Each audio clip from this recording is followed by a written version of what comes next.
share as a meditation that I did with myself yesterday. And I just want to give you a disclaimer here that it is heavy, it is trauma sensitive. So if that's not something you're comfortable, just scroll past this video and that's okay. So as with my practice, I usually begin in the realm of Mother Earth. When I was in the realm of Mother Earth, I was greeted by a Medusa-like creature, and she guided me to my inner child. And the inner child version that was brought to me was like a 3 or 4 year old version of myself.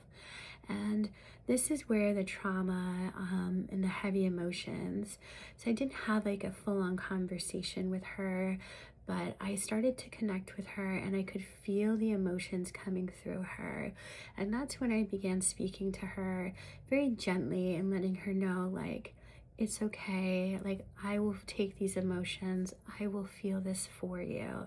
So this was blocked in my case. This was sexual trauma in my lower chakras, my pelvis. And while I was going through this internally and in this meditative state, I could feel the physical aspect of it. I could feel the disharmony, the dysfunction, the perverted energy in those lower parts of my body. And really, I want to use the word perversion, and it was very uncomfortable. And so this is an emotion, an experience, something that is existing within me, right? And happened at this time when I was this 2 or 3 year old child, or 3 or 4 year old child.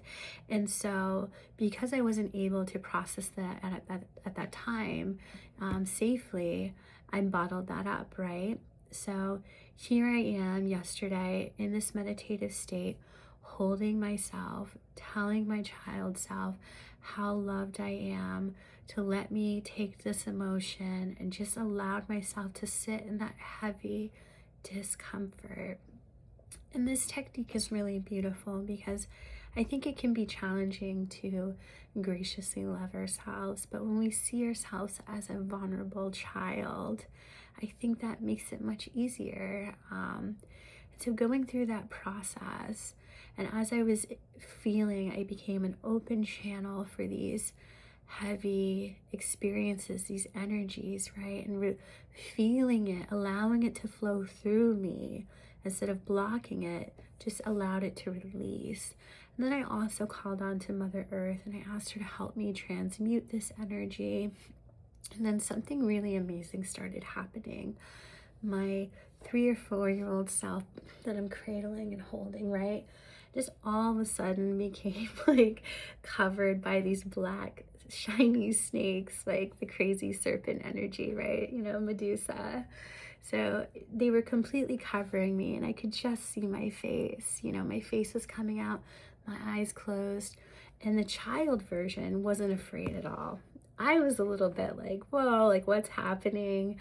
You know, and I just, as much as there was some fear and discomfort arising from that and not knowing or expecting that energy to come forth, what I came to realize much later in the evening was that, you know, serpents like energy, the snake energy, it sheds skin. It's very like tied into like primal forces, the life force and transmutation. And with Medusa coming in early in this experience, I realized that this is part of the healing process. This is part of the energy that's coming forward to assist me on this journey. And so for me, this is what inner child work looks like. I know it can seem really heavy, but if we didn't need the inner child healing, it probably wouldn't be so heavy, right? There'd be a lot more joy. And there are certainly experiences where the inner child needs to be allowed to experience joy. But sometimes before we can do that, or whatever reason, whatever our subconscious, our soul is ready to work on, these experiences come forward and they're asking to be seen. They're asking to be held with compassion and gentleness and kindness. And we're asking to see how worthy and lovable we are. And we have to give ourselves that light, right?